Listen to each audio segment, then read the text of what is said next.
허락하신 하나님의 말씀은 로마서 1장 18절로 23절까지 말씀입니다. 하나님의 진노가 불의로 진리를 막는 사람들의 모든 경건하지 않음과 불의에 대하여 하늘로부터 나타나나니 이는 하나님을 알만한 것이 그들 속에 보임이라. 하나님께서 이를 그들에게 보이셨느니라. 창세로부터 그의 보이지 아니하는 것들 곧 그의 영원하신 능력과 신성이 그가 만드신 만물에 분명히 보여 알려졌나니 그러므로 그들이 핑계하지 못할지니라. 하나님을 알되 하나님을 영화롭게도 아니하며 감사하지도 아니하고 오히려 그 생각에 허망하여지며 미련한 마음이 어두워졌나니 스스로 지혜 있다 하나 어리석게 되어 썩어지지 아니하는 하나님의 영광을 썩어질 사람과 새와 짐승과 기어다니는 동물 모양의 우상으로 바꾸었느니라. 로마서를 세심하게 읽어보면 그 내용이 매우 논리적으로 전개되어 있음을 알 수 있습니다. 요약한다면 처음에는 하나님 앞에 우리들을 벌거벗겨 놓고 우리가 얼마나 큰 죄인인가를 밝힙니다. 두 번째는 그런 우리에게 의의 옷을 입혀 하나님 앞에서 의롭다함을 받게 합니다. 세 번째는 우리에게 성령을 부어주어 세상의 죄를 이기게 하십니다. 그리고 마지막으로 우리에게 거룩한 삶의 원리를 가르쳐 그분의 제단 위에 올려지는 거룩한 산제물로서의 삶을 살아가게 하십니다. 처음 인사말을 마치면서 로마서의 본론은 오늘 우리가 함께 시작하고 읽은 18절의 말씀부터 시작됩니다. 모든 사람이 구원받았다는 기쁜 소식을 전한다는 바울은 오늘 본문인 18절에서 갑자기 하나님의 진노와 심판에 대한 이야기를 합니다. 사도 바울이 복음을 구체적으로 설명하면서 제일 먼저 하나님의 진노하심에 대해 말씀하고 있는 것입니다. 사도 바울은 처음부터 모든 인간은 하나님의 진노 아래 놓여 있다고 선언합니다. 18절 말씀에 하나님의 진노가 불의한 행동으로 진리를 가로막는 사람의 온갖 불경건함과 불의함을 겨냥하여 하늘로부터 나타났다고 이야기하고 있는 것입니다. 바울이 로마 교인들에게 하나님의 진노와 분노를 먼저 이야기한 까닭은 그들이 어떤 상태에 있는지를 먼저 제대로 알게 하기 위한 배려였습니다. 내가 누군지를 온전히 깨닫는 사람만이 하나님 앞에 나아갈 수 있습니다. 세상에서 전도하기 가장 어려운 사람들은 도덕적으로나 또 윤리적으로 바르게 살았다고 자부하는 사람들입니다. 그런데 그런 사람들의 기준이 되는 도덕, 윤리, 규범 등은 절대적인 개념이 아닌 사회적 개념입니다.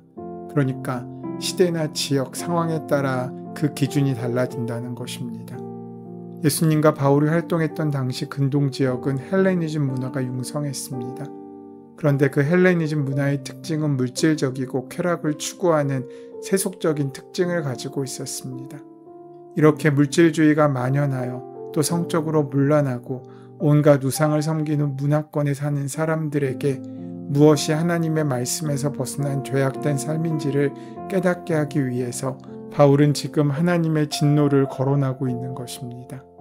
사실 인간이 하나님의 진노 아래 있다는 것은 무서운 말입니다. 하나님의 진노를 산다는 것은 그 자체가 저주이고 죽음을 뜻하기 때문입니다. 하지만 우리에게는 죄의 실상만 있는 것이 아니라 하나님의 사랑 역시 함께 허락되고 있습니다. 그래서 성경은 계속해서 하나님은 사랑이시라고 우리에게 말씀하고 있습니다. 분명 하나님은 사랑이십니다. 하나님은 그 아들을 십자가에 내어주시기까지 우리를 사랑하셨습니다.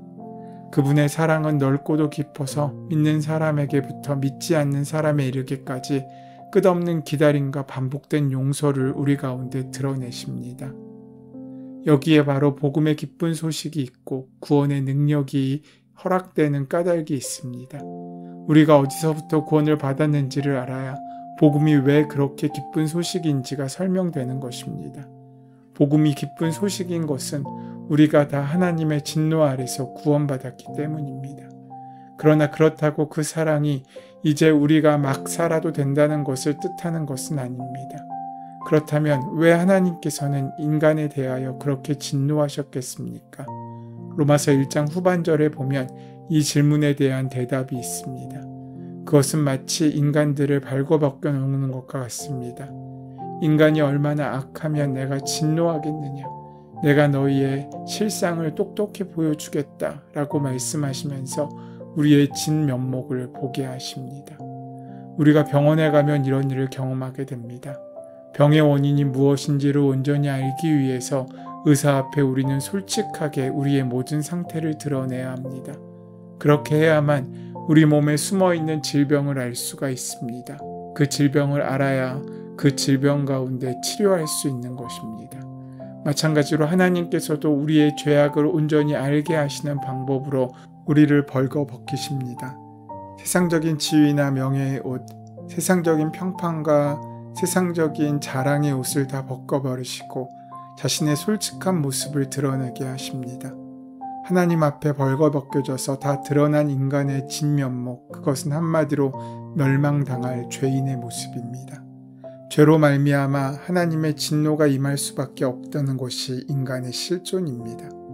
사람들은 우리의 인생의 문제를 다른 데서 찾지만 성경은 인생의 가장 큰 문제가 바로 죄라고 밝히고 있습니다. 죄는 사람을 죽이는 것입니다. 죄는 사람을 무능하게 만들고 가치 없게 만들어 버립니다. 우리가 아무리 정성껏 맛있는 음식을 만들었어도 거기에 파리 한 마리가 빠져 죽었다면 그 음식은 먹을 수도 대접할 수도 없는 쓰레기가 되어버립니다. 죄도 이와 같습니다. 파리가 빠져 죽은 음식처럼 우리의 존귀함을 아무것도 아닌 것으로 만들어버리는 것이 바로 죄입니다. 그래서 죄 때문에 인생을 망치는 사람들을 얼마나 많이 보는지 모릅니다. 우리 주변을 보면 유명한 목사님들이 죄 때문에 넘어지는 것을 많이 볼 수 있습니다. 성적인 스캔들로 또 돈에 대한 유혹에 넘어감으로 하나님의 도구가 아니라 하나님의 수치가 된 목회자들이 있습니다. 또 하나님께 쓰임받던 어떤 실업가는 돈에 대한 탐욕으로 부정을 저지르고 매장당하는 모습을 우리는 봅니다. 어떤 사람은 자기가 저지른 과거의 죄 때문에 하루아침에 명예의 자리를 내려놓아야 될 때가 있습니다. 모두 다 죄가 그 사람을 죽이고 있는 것입니다. 그래서 성경은 죄의 싹은 사망이라고 명확하게 말씀하고 있는 것입니다. 그러하기에 우리가 바꿀 수 있을 때 우리 자신이 죄인임을 아는 것은 은혜입니다. 그런데 어떤 사람들은 죄에 대해 심각하게 생각하지 않습니다. 죄가 얼마나 무서운지, 죄의 결과가 어떤 것인지 별로 생각하지 않으며 세상의 죄의 흐름에 따라가고 거기에 그저 침묵하는 경우가 많습니다. 또 어떤 사람들은 죄라면 나와는 상관없는 아주 나쁜 사람들이 범하는 폭력이나 강도, 살인, 도박이나 마약 밀매 같은 것이고 자신은 그런 부류의 사람이 아니고 자신은 좋은 쪽에 속하는 사람이라고 생각하는 경우가 많습니다. 사람들이 이렇게 생각하는 것은 자신들의 죄를 제대로 보지 못하기 때문입니다. 자신이 저질러 놓은 죄를 보지 못하고 그냥 지나칠 때가 너무나 많습니다. 우리는 남의 죄는 현미경처럼 잘 들여다보지만 자신의 죄는 전혀 보이지 않는 경우가 많습니다. 이것이 문제입니다. 우리는 남의 죄는 잘 보지만 자신의 죄는 전혀 보지 못하고 있습니다. 사람들은 자신의 죄는 마음속에 꽁꽁 숨겨놓고 마치 자신은 죄인이 아닌 것처럼 행동하고 살아갑니다. 죄는 발각되지 않는다면 죄인이 아니라고 말하고 있습니다. 하지만 분명한 것은 감옥 안에 있는 사람과 밖에 있는 사람의 차이는 죄가 발각되었는지 잘 숨기고 있는지의 차이인 경우가 너무나 많습니다. 하지만 분명한 것은 지금은 들키지 않았다고 할지라도 하나님의 심판의 날이 임하시면 그날에는 의로우신 하나님 앞에 아무도 자신의 죄를 숨길 수 없을 것입니다. 낱낱이 다 드러날 것입니다. 그날 우리가 주님 앞에 서는 날 우리 모두는 우리의 인생을 다시 평가받을 것입니다. 자기가 살아온 삶이 그대로 하나도 숨김없이 하나님 앞에서 다 드러나고 말 것입니다. 그러하기에 우리 자신이 하나님 앞에 죄인임을 깨닫는 것이 바로 은혜입니다. 자신의 진짜 모습을 알고 하나님의 은혜를 구하는 사람이 복 있는 사람이기 때문입니다. 그러므로 우리는 죄를 미워해야 합니다. 죄 짓는 일이 하나님의 진노를 쌓는 일인 것을 알고 우리는 죄를 두려워해야 하는 것입니다. 그렇다면 성경이 말하는 인간의 죄가 무엇입니까? 오늘 본문 18절은 이렇게 말씀합니다. 하나님의 진노가 불의로 진리를 막는 사람들의 모든 경건하지 않음과 불의에 대하여 하늘로부터 나타나나니. 여기를 보면 인간으로 하여금 하나님의 진노 아래 있게 하는 두 종류의 죄에 대해 말하고 있습니다. 첫째가 경건하지 않음이고 두 번째가 불의함입니다. 경건하지 않음은 하나님을 대적하는 영적인 죄를 가르칩니다. 경건이란 원래 하나님을 경외하고 사랑하는 마음을 뜻합니다. 그렇기 때문에 경건하지 않음이란 하나님을 경외하는 마음이 전혀 없는 상태를 말합니다. 불의는 우리의 삶을 통해 나타나는 이웃을 공격하는 죄들, 도덕적인 죄를 가리키는 것입니다. 하나님을 알기는 하지만 하나님을 영화롭게도 하지 않고 감사하지도 아니하고 오히려 하나님께 등 돌리고 사는 것입니다. 한마디로 불경건이란 하나님을 우습게 생각하는 태도입니다. 이 죄가 아주 고약한 이유는 하나님을 알면서도 하나님을 모른 척하며 자신의 이기적인 삶을 위해 살아가고 있기 때문입니다. 본문 19절에 보면 이런 말씀이 나옵니다.